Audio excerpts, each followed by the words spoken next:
Overall अच्छी है parade, लेकिन गाइड का और प्लेटून का जो हाथ नहीं मिल रहा, ये अच्छी बात नहीं है। इस मेयार को बेहतर बनाए।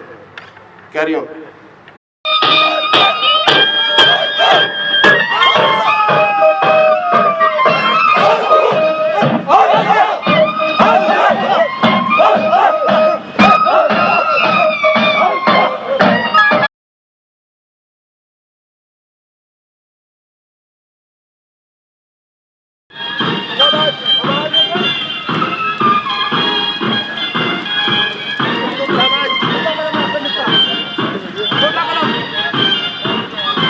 उस्ताद जी ना आया कर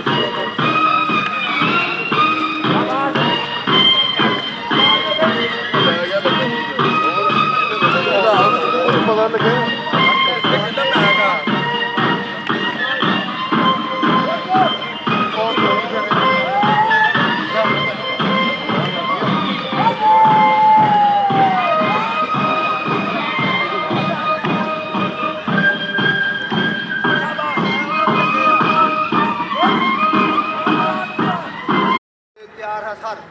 Carry on.